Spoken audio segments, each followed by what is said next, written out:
जब किसी मामले में कोई एफआईआर दर्ज होती है तो हमारे द्वारा यह सोचा जाता है कि जिन धाराओं में हमारे द्वारा एफआईआर दर्ज की गई है उन्हीं धाराओं में जो जांच अधिकारी है वह न्यायालय में चार्जशीट पेश कर देगा, लेकिन ऐसा बिल्कुल भी नहीं है, क्योंकि जो जांच अधिकारी होता है और उसे जो सबूत मिलते हैं, जो एविडेंस मिलते हैं, जो साक्ष्य मिलते हैं, उन्हीं के आधार पर चार्जशीट में धाराएं जोड़ी जाती हैं। कहने का मतलब है कि आईओ के द्वारा यानी इन्वेस्टिगेशन ऑफिसर के द्वारा चाहे तो उन धाराओं को बढ़ा भी सकता है, चाहे तो उन धाराओं को घटा भी सकता है, डिपेंड करता है कि जांच में क्या सामने आया है। अब यहाँ पर सवाल यह है कि जो जांच अधिकारी है उसके द्वारा न्यायालय में चार्जशीट पेश कर दी जाती है, कुछ धाराओं को तो कम कर दिया जाता है और उसमें कुछ नई धाराएं जोड़ दी जाती हैं। जब मजिस्ट्रेट के द्वारा उन धाराओं में कॉग्निजेंस यानी संज्ञान लिया जाता है और मजिस्ट्रेट को यह लगता है कि जो जांच अधिकारी है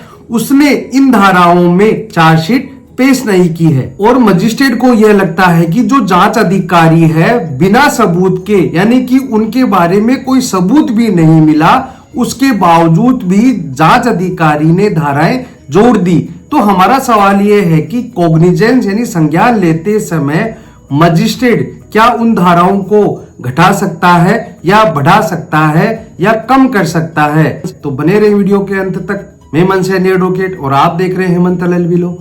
वीडियो अच्छा लगा हो तो प्लीज इसे लाइक करें। अगर आप चाहते हैं कि ऐसी इंटरेस्टिंग वीडियो मैं आपके लिए बनाता रहूं तो प्लीज चैनल को सब्सक्राइब जरूर से कर ले। और अगर आप मुझे फेसबुक या इंस्टाग्राम पर देख रहे हैं तो पेज को फॉलो जरूर से करें ताकि ऐसे इंटरेस्टिंग वीडियो मैं आपके लिए बनाता रहूं। यह झांसी का मामला था और पारिवारिक मामला था। इसमें हस्बैंड एंड वाइफ में किसी बात को लेकर डिस्प्यूट हो जाता है और डिस्प्यूट के चलते पत्नी के द्वारा नजदीकी पुलिस स्टेशन में 498A 323 504 506 आईपीसी के तहत एक एफआईआर दर्ज करवा दी जाती है। साथ ही साथ 354 आईपीसी में भी एफआईआर दर्ज करवा दी जाती है। जांच अधिकारी के द्वारा जांच की जाती है। उसमें जो अन्य अभियुक्त थे उनके खिलाफ तो 498A 323 504 व 506 का अपराध पाया जाता है और जो अलग से ससुर था उनके खिलाफ 354 आईपीसी में एफआईआर दर्ज कर ली जाती है। जैसे एफआईआर दर्ज होती है जांच अधिकारी के द्वारा इन्वेस्टिगेशन किया जाता है और इन्वेस्टिगेशन संपूर्ण होने के बाद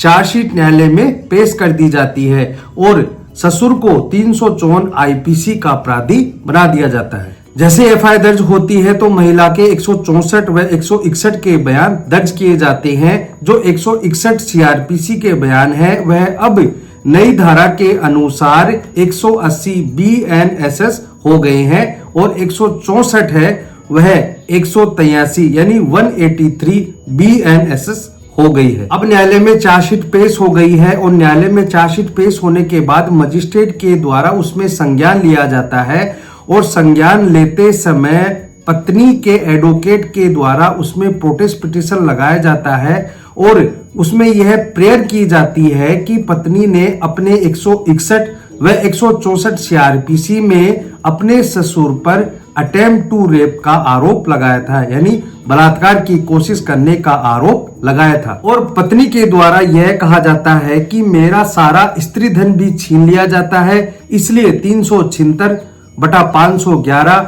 व 506 आईपीसी की धाराएं भी लगाई जाए और सीआरपीसी के सेक्शन 190A के तहत आपको पावर दी गई है। अब यह नई धारा 210(1) व BNSS हो गई है। इसके तहत मजिस्ट्रेट पुलिस रिपोर्ट पर कॉग्निजेंस ले सकते हैं। प्रोटेस्ट पिटीशन को लेकर बहस की जाती है और बहस होने के बाद मजिस्ट्रेट को यह लगता है कि इसमें धारा जोड़ने के लिए कोई भी सबूत हमें दिखाई नहीं देता है।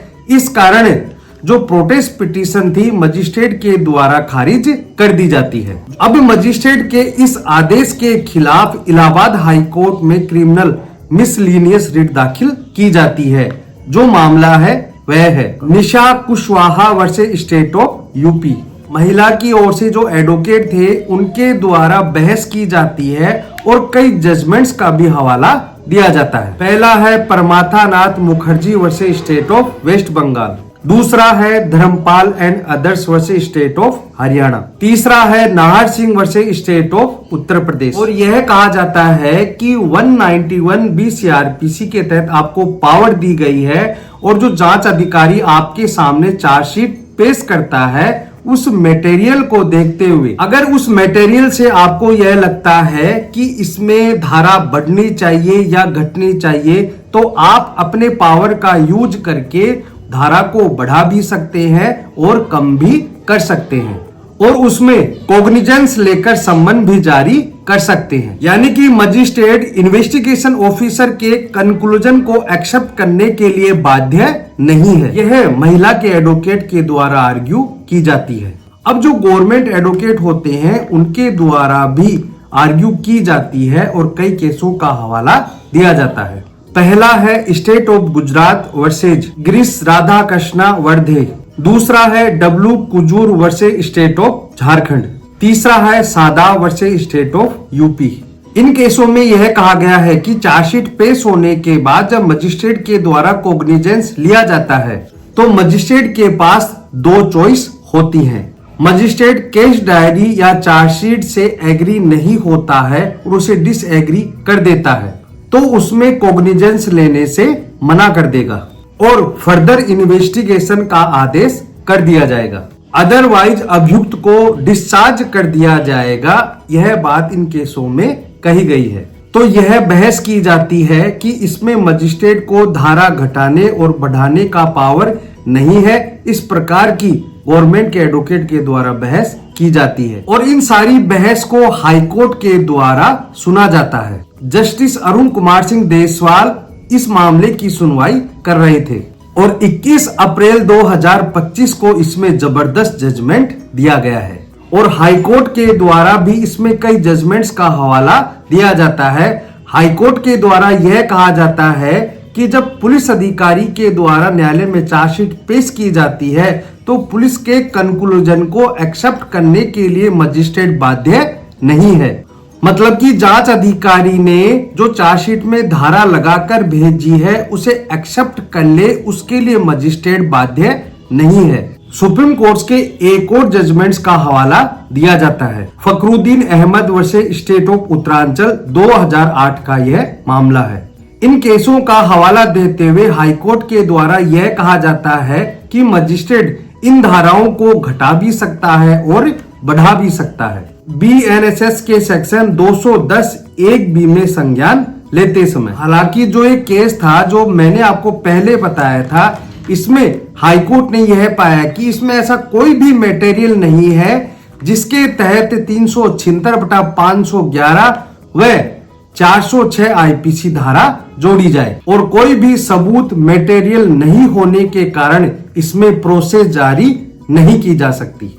इस सारी वीडियो में हमने यह जाना कि जब पति पत्नी के बीच में डिस्प्यूट हो जाता है तो पत्नी के द्वारा 498A, 323, 504, 506 के तहत एक FIR दर्ज करवा दी जाती है और अलग से ससुर के खिलाफ 354 में FIR दर्ज करवा दी जाती है और पत्नी के द्वारा 161 व 164 में यह आरोप लगाए जाते हैं कि ससुर ने मेरे साथ बलात्कार की कोशिश की, इसलिए धारा 376, 511 व 406 भी जोड़ी जाए। लेकिन हाईकोर्ट के द्वारा इसमें ऐसा कोई भी मटेरियल और सबूत नहीं देखा, इसलिए इस मामले को खारिज कर दिया जाता है। कहने का मतलब है कि महिला के एडवोकेट के द्वारा जो प्रोटेस्ट पिटीशन की एप्लीकेशन लगाई गई थी और यह कहा गया था कि 376, 511 व 406 IPC में भी कॉग्निजेंस संज्ञान लिया जाए, इस बात को हाई कोर्ट ने नहीं माना। तो दोस्तों आज के लिए इतना ही। वीडियो अच्छा लगा तो प्लीज इसे लाइक करें। अगर आप चाहते हैं कि ऐसे इंटरेस्टिंग वीडियो मैं आपके लिए बनाता रहूं तो प्लीज चैनल को सब्सक्राइब जरूर से करें ताकि ऐसे इंटरेस्टिंग और नॉलेजेबल वीडियो मैं आपके लिए बनाता रहूं। धन्यवाद।